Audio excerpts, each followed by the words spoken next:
بسم اللہ الرحمن الرحیم۔ السلام علیکم، میں ہوں محمد فہیم۔ خیبر پختونخوا مینج نہیں ہو رہا۔ چند ساتھیوں سے بات ہوئی اور وہ کافی پاور کارڈرز کے قریب ہیں، یہ ان کا کہنا تھا، اور وہ یہ کہہ رہے تھے کہ بڑا مسئلہ چل رہا ہے۔ جو کچھ خیبر پختونخوا میں ہو رہا ہے وہ تھوڑا مشکلات کی بنائے ہوئے ہے، اور یہ مشکلات ابھی سے نہیں ہے بلکہ پچھلے 8-10 مہینوں سے ہے، اور جو امکانات ظاہر کیے جا رہے ہیں، جو خدشات ہیں کچھ لوگوں کے قریب، وہ سامنے آتے ہوئے نظر آ رہے ہیں۔ لیکن اب بتایا جا رہا ہے کہ دیکھا جائے گا کہ خیبر پختونخوا میں ہوتا کیا ہے۔ شاید یہ پاکستان کی تاریخ میں پہلی بار ہو، 2024 کا انتخاب پاکستان کی تاریخ میں پہلی بار ہو کہ کوئی بھی جگہ یا کوئی بھی علاقہ مینج نہیں کیا جا سکے گا، اور عوام کے پاس ایک طاقت ہوگی کہ وہ خود فیصلہ کریں۔ خیبر پختونخوا اب تک مینج نہیں ہو رہا۔ سندھ مینج ہو گیا ہے، سندھ کے حوالے سے فیصلہ ہو گیا ہے کہ پیپلز پارٹی وہاں پہ حکومت بنائے گی۔ پنجاب مینج ہو گیا ہے، وہاں پہ مسلم لیگ نون حکومت بنائے گی۔ قوم پرستوں کو پیپلز پارٹی کہہ رہی ہے کہ ہمیں اشارہ ملا ہے، نون لیگ کہتی ہے ہمیں ملا ہے، لیکن لگ یہ رہا ہے کہ پیپلز پارٹی کو اشارہ ملا ہے۔ بلوچستان میں ان کی حکومت بنے گی۔ خیبر پختونخوا میں ابھی تک کوئی بھی فیصلہ نہیں ہو سکا ہے، اور خیبر پختونخوا کا اس طرح سے وائڈ اوپن رہنا، ابھی تک اس کا وائڈ اوپن رہنا، یہ اس انتخابات کو انتہائی دلچسپ بنا رہا ہے، اور اسی وجہ سے تمام سیاسی جماعتوں کی دلچسپی بھی یہاں پر بہت زیادہ ہے۔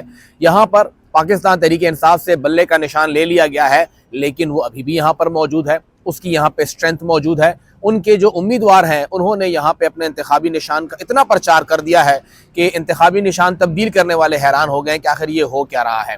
یہاں پر پاکستان تحریک انصاف کے قومی اور صوبائی اسمبلی کے جو امیدوار ہیں ان سے یہ بھی امید نہیں کی جا رہی کہ انہیں بعد میں ڈرا کے، دھمکا کے، جہازوں میں بٹھا کے، یا انہیں رشوت دے کے، یا انہیں لالچ دے کے، وزارتوں کا لالچ دے کے کسی اور پارٹی میں شامل کر لیا جائے گا۔ شاید کچھ لوگ ایسے ہوں کہ وہ شامل ہو جائیں، لیکن یہاں پہ اکثریت ایسی ہے کہ وہ عمران خان کے ساتھ پہلے بھی کھڑی تھی اور اب بھی کھڑی ہے۔ اگر ہم یہاں پر پاکستان تحریک انصاف کی قیادت کی بات کریں، اس کی بات کر لیتے ہیں، پھر آگے بڑھتے ہیں خیبر پختونخوا کو مینج کرنے کے حوالے سے۔ اگر ہم لوگ بات کریں یہاں پہ قیادت کے حوالے سے، تو ابھی بھی پنجاب اور سندھ میں بیٹھے ہوئے بہت سے ایکسپرٹس، حتیٰ کہ اسلام آباد میں بیٹھے ہوئے بہت سے تجزیہ کار یہ کہتے ہیں کہ جی کوئی مشکل بات نہیں ہے، یہاں پہ پی ٹی آئی 30، 35، 40، 50 سیٹیں نکال لے گی، اور انہیں پھر جس طرح ابھی غائب کیا گیا ہے، پریس کانفرنسیں کی گئی ہیں، وہ لوگ آ جائیں گے۔ خیبر پختونخوا میں پشاور میں بیٹھا ہوں، میں آپ سے خیبر پختونخوا کی بات ہی کروں گا۔ خیبر پختونخوا میں پاکستان تحریک انصاف کے جتنے بھی لوگ پریشر کے سامنے لیٹنے والے تھے وہ لیٹ چکے ہیں۔ وہ لیٹ کے، پارٹی چھوڑ کے، سیاست سے کنارہ کشی اختیار کر کے، گھر بیٹھ کے، کسی اور پارٹی میں جا کے، انہوں نے وہ پریشر ایبزارب کرنے کی بجائے اس کے سامنے سرنڈر کر دیا ہے۔ لیکن جو پریشر اب تک حاصل کیے ہوئے ہیں، پریشر کے سامنے کھڑے ہوئے ہیں، ان کے لیے شاید اور پریشر جو ہے وہ اتنا معنی نہ رکھے۔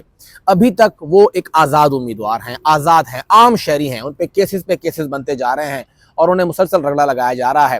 اگر یہاں سے ان کے 35، 40، 50 جتنے بھی ایم پی ایز جیتتے ہیں، 10، 15، 25 جتنے بھی ایم این ایز جیتتے ہیں، پھر تو وہ پارلیمنٹیرین ہوں گے، پھر تو ان کو یہاں پہ ایک ایج ملے گا کہ اب کتنا پریشر ہوگا، اور ایک پریشر کے ختم ہونے کی امید ہوگی کہ ہاں یہ پریشر ہے، یہ اگلے 10 دن، 15 دن، 25 دن، 50 دن، ایک سال جتنا ہوگا، اور پھر ان کی آواز زیادہ مؤثر ہوگی۔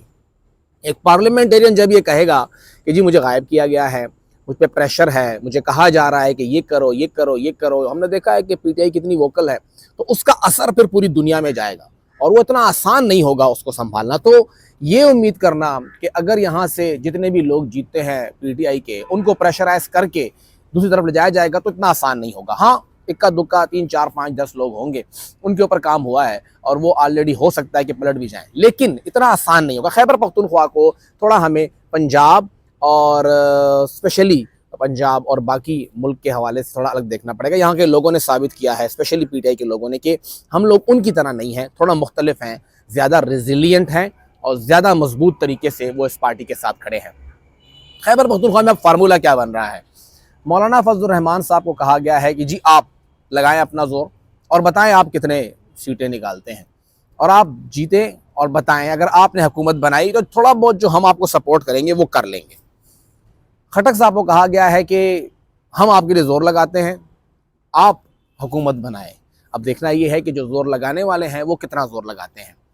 مولانا صاحب خود اپنا زور لگائیں گے، خٹک صاحب کے لیے زور لگانے والے زور لگائیں گے، اور خٹک صاحب اگر اس کے بعد بھی ڈیلیور نہیں کر پاتے تو بہت زیادہ افسوسناک صورتحال ہوگی، لیکن امید یہی ہے کہ کتنا زور وہ لگا سکتے ہیں وہ زور لگا کے کچھ کر لیں۔ اب خٹک صاحب کے جو زور لگے گا اس سے کون متاثر ہوگا؟ ایمل ولی خان صاحب کو بھی ANP بھی کلیئر ہے کہ آپ نے زور لگانا ہے، آپ زور لگائیں، جتنی سیٹیں جیتتے ہیں جیتیں، اور جیت کے پھر بیٹھ کے فارمولہ طے کرتے ہیں۔ لیکن ایسا تو نہیں کہ خٹک صاحب کے زور لگانے کے چکر میں وہ ایمل ولی خان اور مولانا فضل الرحمان کی جماعتوں کے لیے مسئلہ کریٹ کریں۔ ان سب کی کوشش یہ ہے کہ وہ صرف PTI کو ڈینٹ کریں، PTI کے ہی لوگ اس طرف آئیں، PTI کا ہی ووٹ اس طرف آئے، PTI کی سیٹیں ہی اس طرف آئیں۔ لیکن اگر یہ سب کچھ نہیں ہوتا اور ٹیبل پر بیٹھ کے JUI، ANP، PTI parliamentarian, PMLN، peoples party, اگر یہ سب مل کے خیبر پختونخوا کی 115 میں سے 70 یا 60 یا 75 سیٹیں نکالنے میں کامیاب نہ ہو سکی، اور PTI یہاں پہ 40-45 سیٹیں آزاد حیثیت میں نکالنے میں کامیاب ہو گئی، تو مسائل بہت زیادہ بڑھیں گے، اور پھر آپ کو اگلے 5 سال میں خیبر پختونخوا ایک ان مینج صوبہ ہی نظر آئے گا۔ لیکن قیادت کیا ہوگی؟ یا تو ہمیں ایک انتہائی کمزور وزیر اعلیٰ ملے گا جو کہ صرف اور صرف اپنی کرسی بچانے کے چکر میں گول گول گھومتا رہے گا، اور ہم نے اگلے 5 سال اس کو برداشت کرنا ہوگا۔ ایک کمزور حکومت ہوگی، چھانگا مانگا کی سیاست ہوگی، پیسے لے دے ہوگا، سیٹیں آگے پیچھے ہوں گی، وزارتیں ہوں گی، فنڈز ہوں گے اور نوکریاں ہوں گی۔ یا ہمیں پھر ایک ایسا مضبوط وزیر اعلیٰ ملے گا جو کہ اس پورے کے پورے پریشر کو بھی ہولڈ کرے گا، پورا کا پورا پریشر بھی لے گا، یہاں پر لوگوں کو اکٹھا بھی رکھے گا، اور وفاق سے جو کہ خیبر پختونخوا کے بہت سارے مسئلے ہیں وہ بھی حل کرنے کے لیے اپنا کردار ادا کرے گا۔ خیبر پختونخوا کلیئر نہیں ہے، پنجاب کلیئر ہو گیا، سندھ ہو گیا، بلوچستان ہو گیا، فیڈرل ہو گیا، خیبر پختونخوا کلیئر نہیں ہے۔ اور خیبر پختونخوا کے کلیئر نہ ہونے کی وجہ یہ ہے کہ یہاں پہ پاکستان تحریک انصاف سرنڈر کرنے کو تیار نہیں ہے۔ PTI کا ورکر سرنڈر نہیں کر رہا، PTI کا امیدوار سرنڈر نہیں کر رہا، PTI کا ووٹر سرنڈر نہیں کر رہا، اور ان کا سرنڈر نہ کرنا خیبر پختونخوا کو وائڈ اوپن رکھے ہوئے ہے۔ خیبر پختونخوا میں کوئی بھی حکومت بنا سکتا ہے، کوئی بھی وزیر اعلیٰ بن سکتا ہے، اور کوئی بھی اگلے 5 سال کے لیے سنگھاسن پہ بیٹھ سکتا ہے، اور یہی اس کی خوبصورتی ہوگی، یہی اس کا مزہ ہوگا، اور یہی وجہ ہے کہ ہر کوئی خیبر پختونخوا کی سیاست میں انٹرسٹ لیے ہوئے ہے۔ کسی کو پرواہ نہیں کہ پنجاب میں کس صوبے میں، کس ضلع میں، کس علاقے میں کیا ہو رہا ہے، لیکن ہر بندہ چاہے وہ کراچی میں بیٹھا ہے، سکر میں بیٹھا ہے، بھکر میں بیٹھا ہے، وہ پوچھتا ہے کہ جی خیبر پختونخوا میں کیا ہو رہا ہے، مروت میں کیا ہو رہا ہے، ڈی خان میں کیا ہو رہا ہے، پشاور میں کیا ہو رہا ہے، مردان میں کیا ہو رہا ہے، سوات میں کیا ہو رہا ہے۔ ان تمام علاقوں کے اندر ایک دلچسپی ہے خیبر پختونخوا میں پورے پاکستان کی یا پورے دنیا میں رہنے والے پاکستانیوں کی، وہ یہی ہے کہ خیبر پختونخوا مینج نہیں ہو رہا اور خیبر پختونخوا وائڈ اوپن ہے۔